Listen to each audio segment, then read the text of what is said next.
Thanks, Ryan.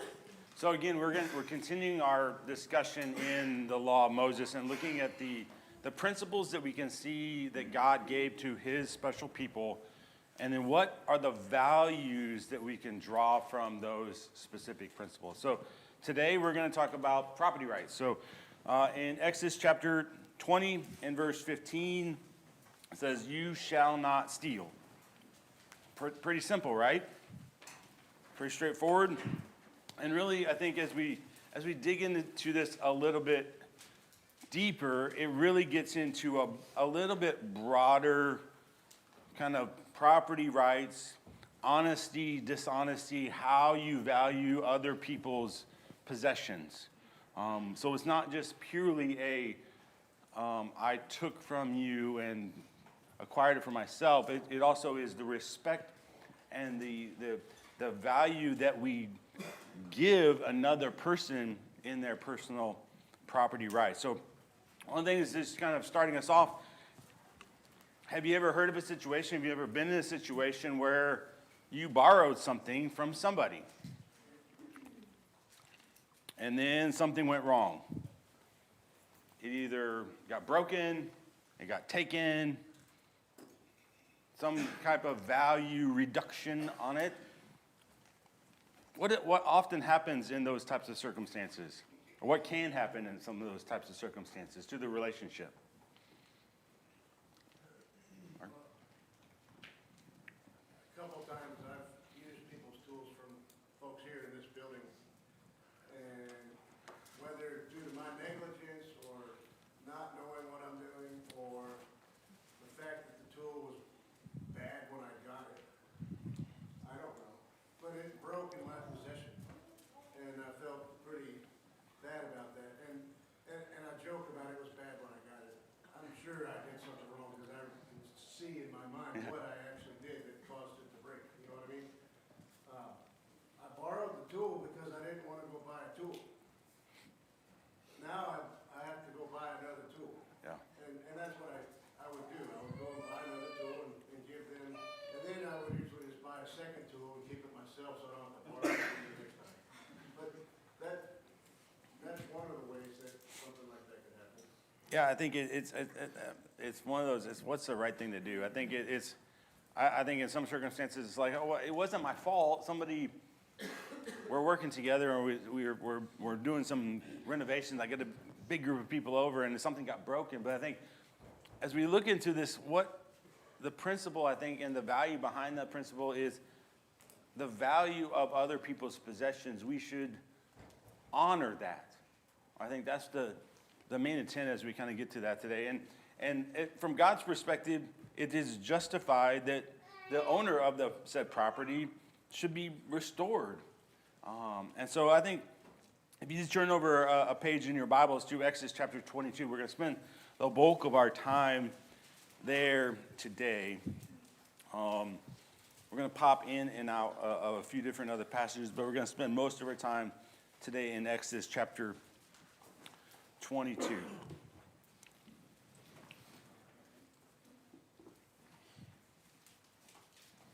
So I'm going to read first in the first four verses, if I can talk today.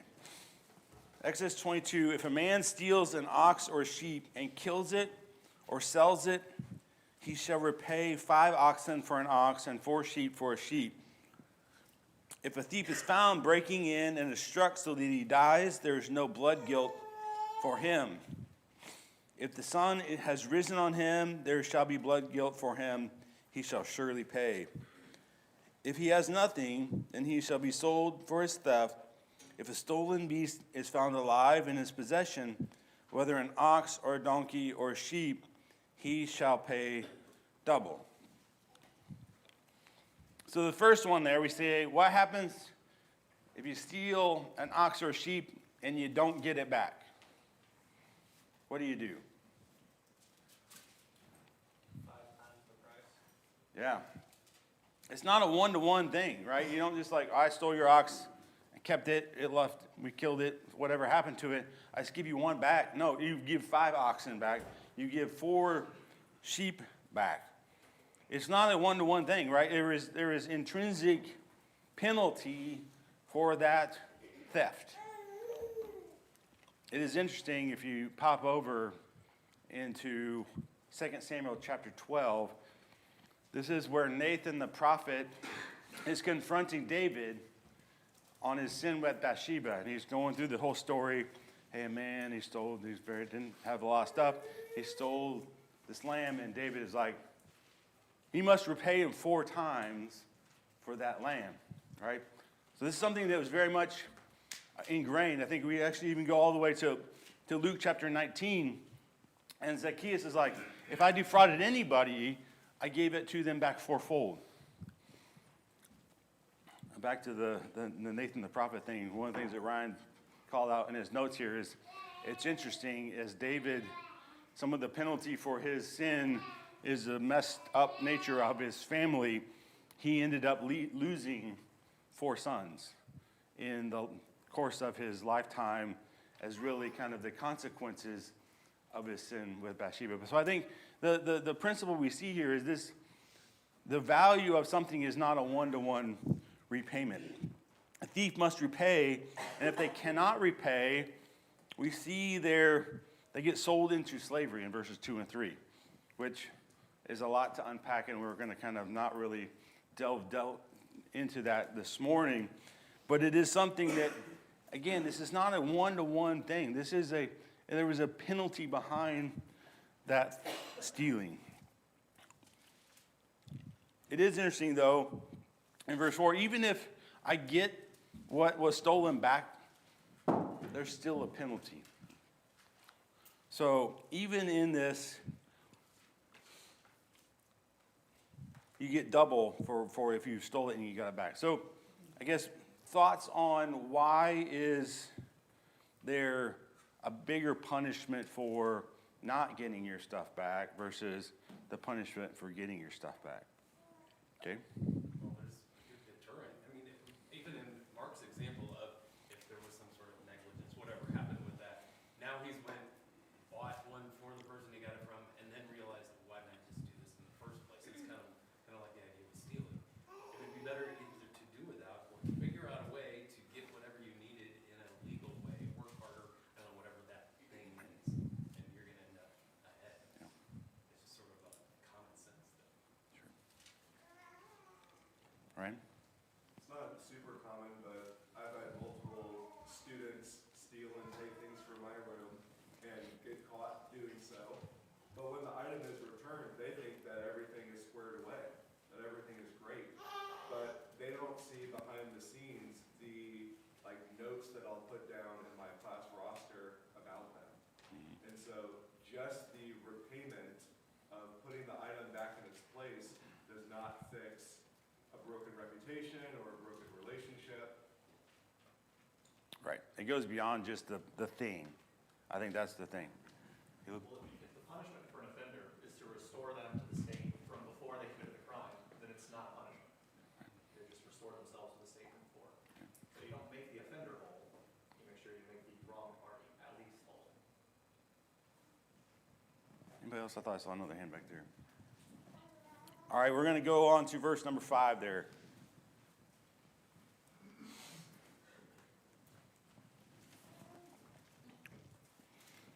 Verse 5, if a man causes a field or a vineyard to be grazed over, or he lets his beast loose and it feeds on another man's field, he shall make restitution from the best of his own field and from his own vineyard.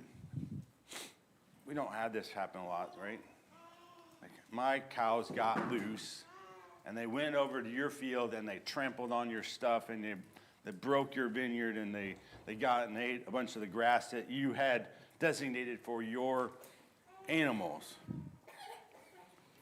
But do we often sometimes where we are not respecting somebody else's property? You were maybe at somebody's house and your kids go haywire and break a bunch of stuff and you're like, kids will be kids. It's kind of a little bit like your cow's getting out and trampling on somebody else's pasture. it's interesting here. The restitution given, what do you see was called out there on the restitution that must be given?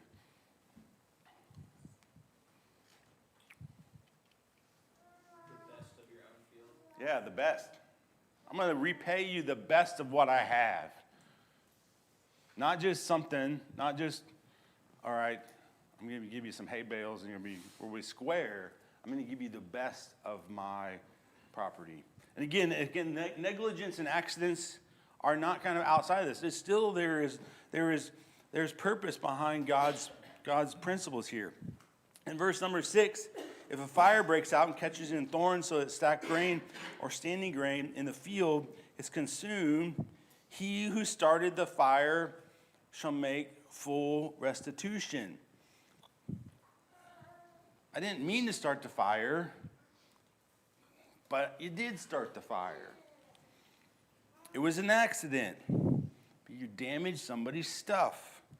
You need to make it right. I think those are all the things that we see here as called out. And we have borrowed stuff. So we're going to click into here a bunch of things here. And borrowed versus hired. And let's pick up again here in verse 7. If a man gives his neighbor's money or goods to him to keep him safe, and is stolen from the man's house, then if a thief is found, he shall pay double. If a thief is not found, the owner of the house shall come near to God to show whether or not he has put his hand to his neighbor's property. For every breach of trust, whether it is an ox or donkey, for a sheep, for a cloak, or for any kind of lost things, of one says, take this, the case of both parties shall come before God.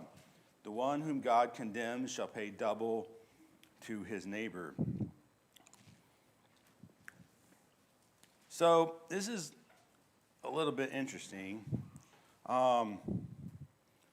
You're asked to hold something, and you're supposed to keep it safe, and you don't.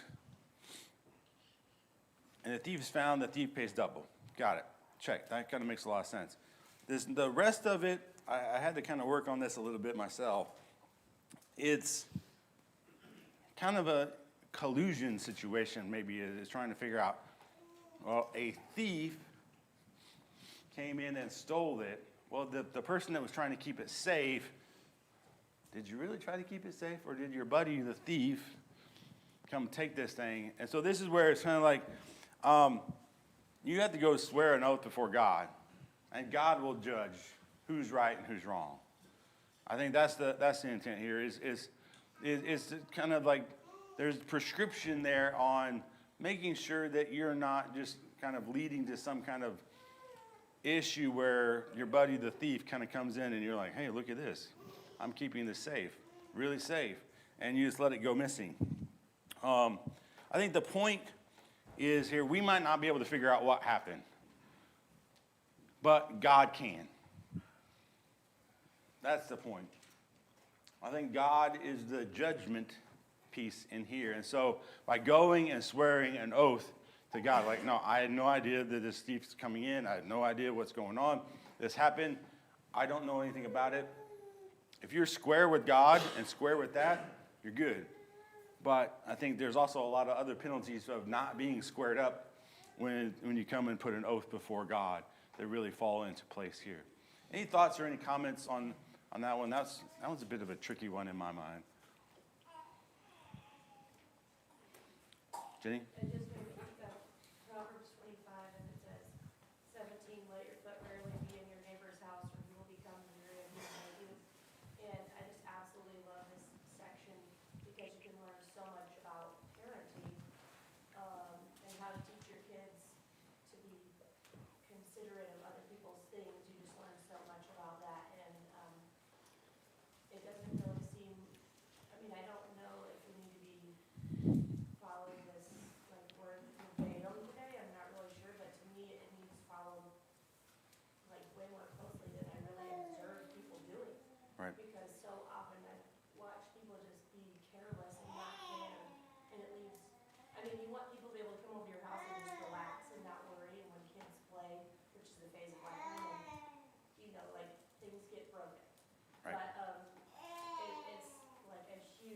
teaching opportunity for you with your children to make sure that you follow up on those things.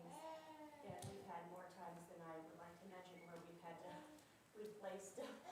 We haven't been giving 2 trucks for what we wanted or 2, whatever, but yeah, anyways, it just made me think of that. No, I think that's interesting too. I think it's also a great teaching tool too of kids, kid one breaks kid two's thing, right?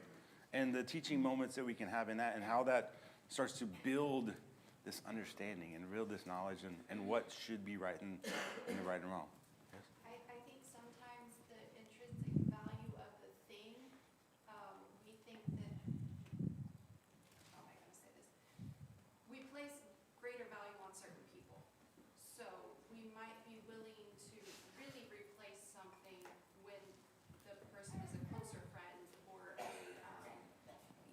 we esteem them more or whatever. And we're someone that we may not know as well or don't feel as close to, we might be like, oh, okay, we'll just kind of under the radar. You know, we try to, the replacement shouldn't be dependent on our relationship with the person.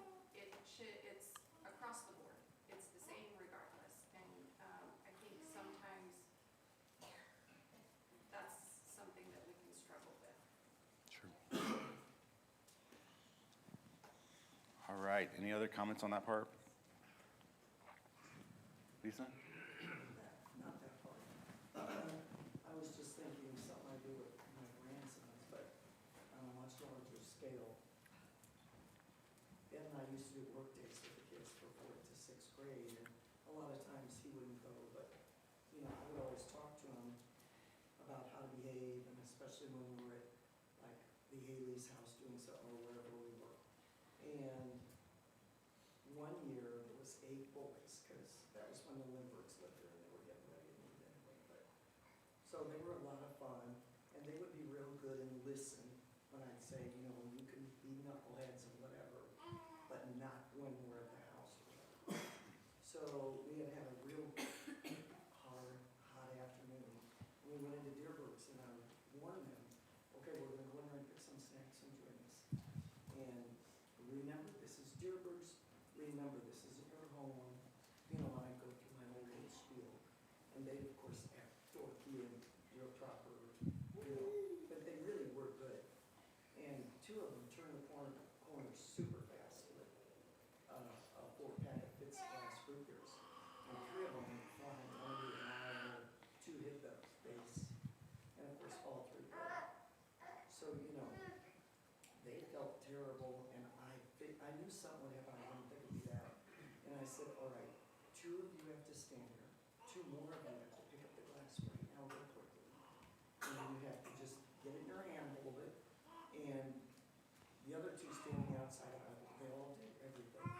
So by the time we got up to the checkout, and I had handed one of them money, I said, you know, you'll all apologize because we're all in here together. So they did great. They did great. And by then, 2 other people in the store came over, and they were so excited and impressed that these 11, 12-year-old boys were behaving like that. And, you know, they wouldn't take the money.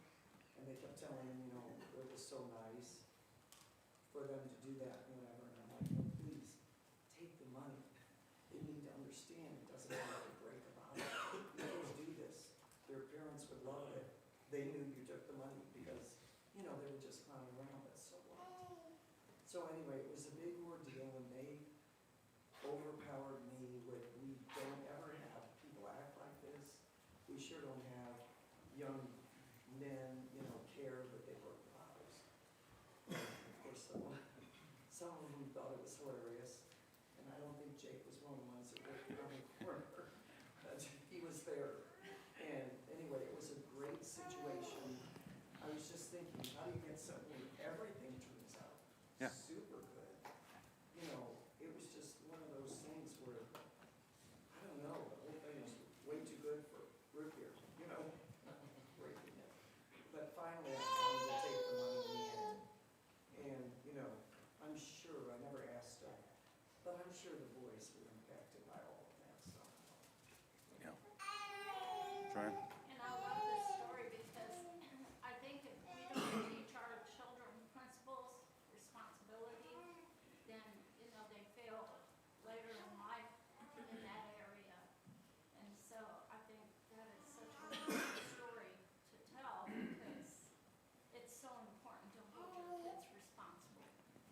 Yeah, I think that's exactly right. I think too, it's even in little stuff, right? Because the little stuff leads to bigger stuff, right? And if you like let people get away with little stuff, it's a little easier to get, the cracks start forming and further away. And then it's so wonderful to see your kids and your grandkids as adults practicing the principles where you'll hold them accountable, you know? So, I think too, I mean, the way you said, Lisa, too, is it's not comfortable to kind of go and say, I messed up, I broke this, I did this. But teaching our children to be able to have that level of conversation is so important that then as they grow into adults, they can have the right level of conversations with things and try to make things right. Lisa didn't browbeat them, she didn't shame them, she just showed them how to handle the situation in a mature way. True.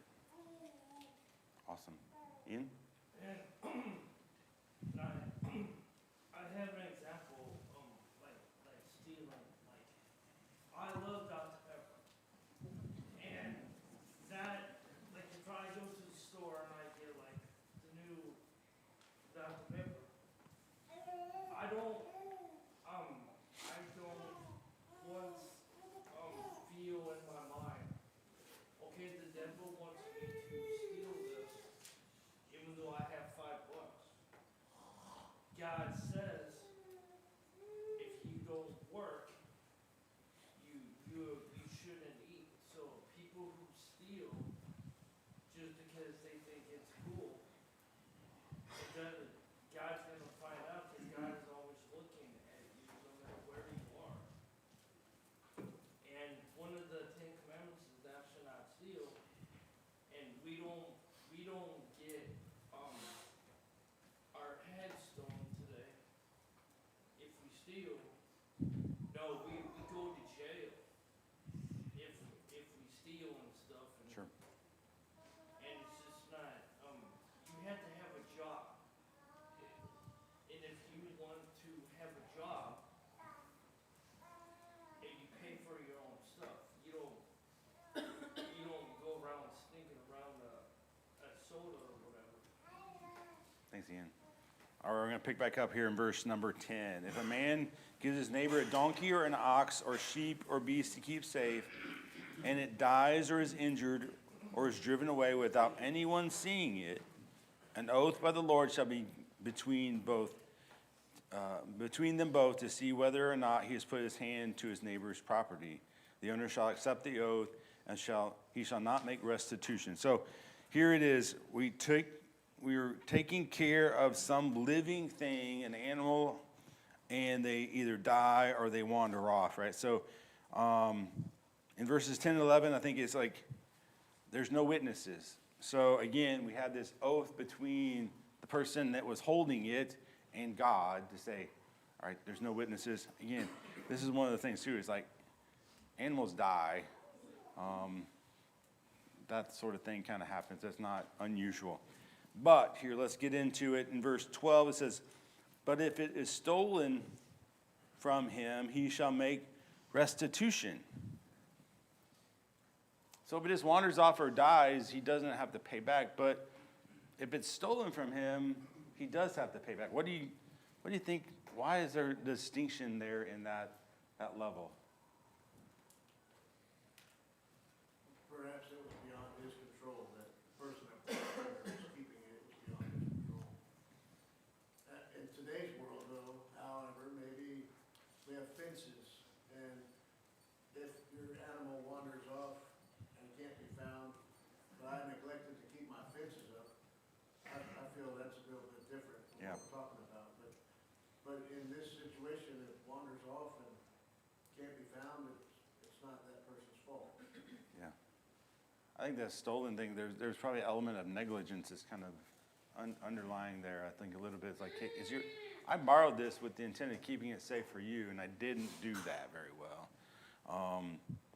I think, though, in verse 13, though, it says, if it's torn by beast, let him bring as evidence, he shall not make restitution for what's being torn. So, again, this is like, I think in other places we can see where it's like, beyond normal expectation. We're not requiring you to risk your life to save this animal from wild animals, but having like, here is your dead sheep. And then no restitution is paid. So I think all of these really kind of like between accidents and negligence, I think there's a distinction that God is making them. He's not holding people accountable to a place where accidents or normal course of nature, but he is holding them accountable to when negligence happens.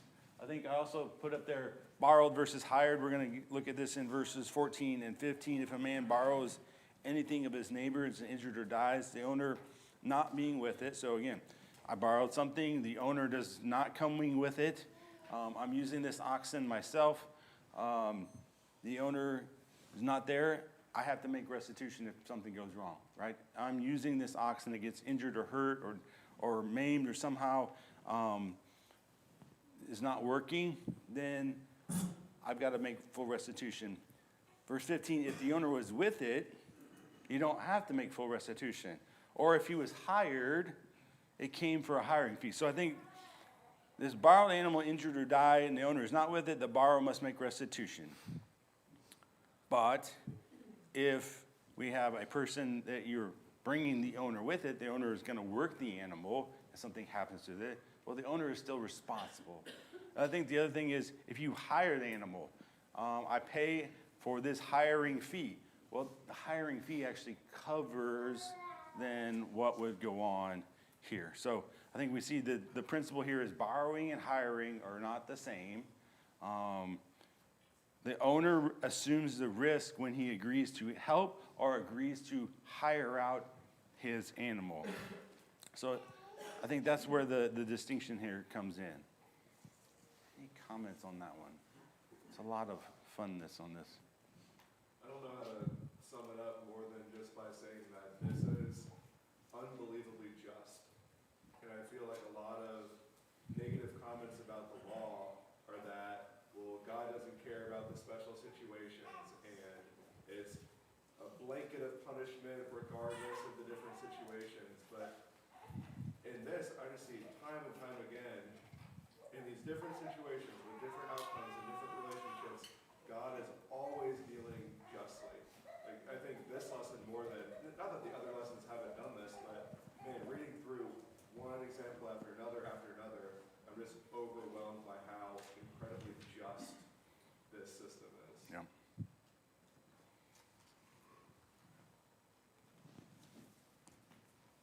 Property rights. All right, stealing property.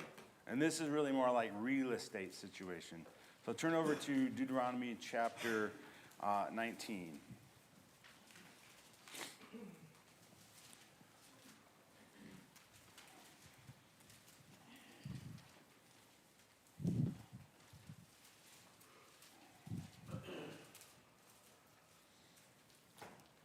Deuteronomy 19, verse 14, you shall not move your neighbor's landmark, which the men of old have set in the inheritance that you hold the land that the Lord your God is giving to you to possess.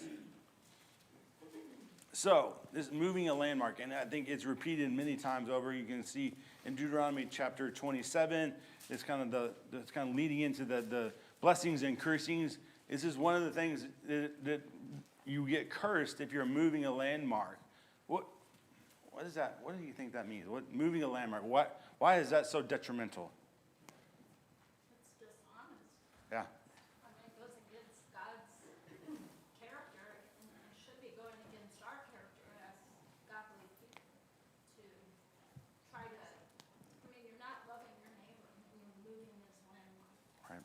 I mean, we have surveys, right? Everybody that's bought a house, the first thing that the title company wants to do is go get a survey to make sure there's no property discrepancies, and if there is, it's a big problem, right? They didn't have such GPS, and Mike, you guys are doing kind of very precision GPS guided surveys all the time. This is a rock or some kind of like something out there, right? If you just kind of like slide it over a little bit, it's no big deal. Let's move it a few yards. right? I think that's the principle. It's really important. I saw some hands over here. I was just gonna say, you're messing up, theirs was a generational thing. So it's gonna have a huge impact down the line potentially. You know, 2 or 3 feet one direction makes a big difference on what kind of, how many crops you can, plant, how many animals you can house. It's a livelihood thing Right. and not just a couple of feet. Right.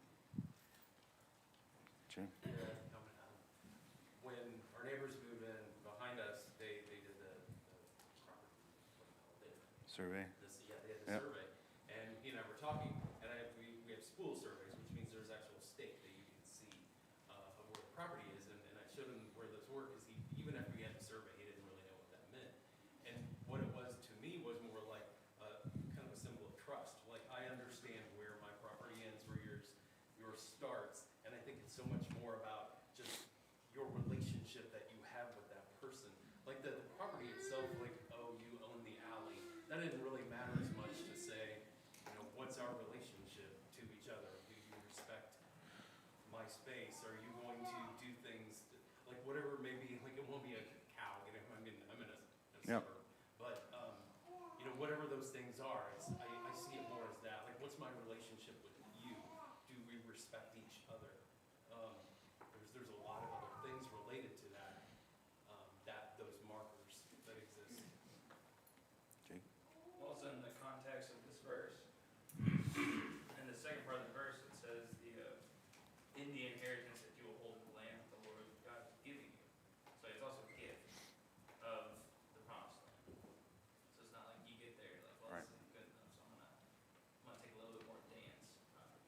I think as you look through the old law too, the rights of inheritance and the selling and the restoration that was kind of intended, we're going to get into some of the prophets and some of their warnings to kind of how far Israel starts to really drift away from these core principles.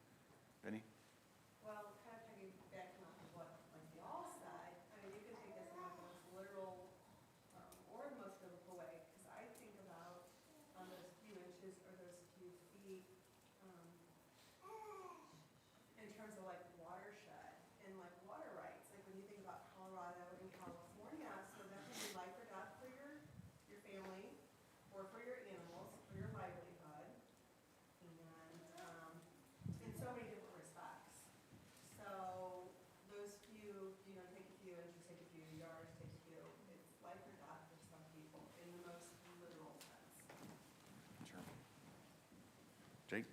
And I couldn't hear Jake's comments, so if you already said this, my apologies, but when you talk about it being an inheritance from God, and you're saying my inheritance from God is not enough, and so I'm gonna nickel and dime my neighbor out of his, it's like you're directly spitting in the face of what God has given you, and saying, what you've given me is not enough for me. Yeah. I want to cheat. I want to steal. It's kind of, and I think it's one of those things. It's like over time, like I'll just move a little bit this week. I think the principle behind it is value the ownership, value the gift that God gives to that person. Right. I think that's the intrinsic thing. Lisa. There's always somebody watching us do anything we do. And imagine the impact that we have on our children watching us try to push the neighbor's yard over, or take it to us, or whatever. I mean, it's very frightening to think of who we adversely affect or impact, you know. The next one here is in Deuteronomy chapter 25. Deuteronomy 25, picking up there in verse 13. You shall not have in your bag 2 kinds of weights, a large and a small. You shall not have in your house 2 kinds of measures, a large and a small. A full and fair weight you shall have, and you shall have full and fair measure shall you have, that the days may be long in the land that the Lord your God is giving to you. For all who do such things All who act dishonestly are an abomination to the Lord your God. So here is really talking about cheating people, right? In areas of commerce. So I'm going to measure out so many measures of flour. Well, the one that I'm giving to you, I've got a little cup. But when I'm getting from you, I want to use the big cup. Same thing with weights and measures, right? They didn't have no fancy digital scale and stuff like that. It's all kind of weights and measures and stuff like that. The intrinsic idea of here is, in the area of commerce, I'm trying to cheat and steal likely from those that have less than I do. This is something that the prophets, the minor prophets specifically, really called out a ton of issues in how Israel was dealing with people. I think, I don't have a ton of time here, but I've got several different examples. I want to call out one specifically. In Ezekiel chapter 22 is a really good example of Ezekiel kind of calling out the leaders of the nation. Like, you're the guys that need to take care of the stuff. You're the ones that are supposed to be leaders. You're supposed to be setting the example. And in the case of them, they were the ones that were lying and cheating and stealing the worst. So in verse 29, the people of the land have practiced extortion and committed robbery. They have oppressed the poor and the needy and have extorted from the sojourner without justice. And Ezekiel's there, I sought for a man who would build up a wall and stand in the breach before me in the land, that I would not destroy it, but I found none. Therefore, I will pour out my indignation upon them. This whole society had kind of followed down this pathway of stealing from the needy, from the sojourner, from those that are least able to even take care of themselves. The leaders of the nation have drifted into this level of dishonesty. Amos chapter 8, again, Amos chapter 8, 4 through 6, it talks about, you make the ephah small and the shekel great. You deceitfully with false balances, that we might buy poor for silver and the needy for a pair of sandals and sell chaff of the wheat. So it's all these things, these dishonest dealings that God is calling out. It's like, hey, you need to stand up. You need to do what's right. You need to be honest in all your dealings. Here in this making your ephah small and selling kind of worthless things as if it's wheat. These are all things that God calls out. We're going to quickly look at Leviticus chapter 6. Oh, I didn't change my slide. It's actually Leviticus chapter 6, 1 through 5. What we see here is I want to spend a little bit of time on our values. So I'm going to quickly cruise through this. Essentially, the idea is here of a restoration. So it's Leviticus 6, 1 through 7 is where the verses here that we'll look at. Essentially, the wrongdoer, ideally, the wrongdoer comes to himself and realizes he's done wrong.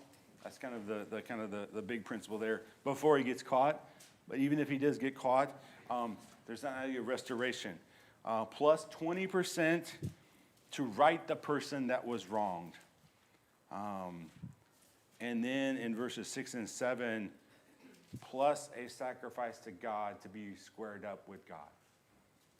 So I think these are all principles here, is like the wrongdoer is guilty, and they do owe restoration to those who were wrong, and ultimately they owe to God as well. There are a few New Testament passages here. Many of these are very familiar. Essentially, in the 1 Corinthians passages, it talks about, hey, some of you were people that stole before. Like, remember that and don't do it. In Ephesians chapter 4, it goes in a little bit further and says, hey, the person that was a stealer before turned into a person who was a laborer. Keep your hands busy. Do what's right. I like the passage Matthew 6:24 for what we're talking about, because we're sort of trying to think of the underlying principles of why should you not steal. And we talk about sort of respecting people's belongings and things like that, but God is the God of love, and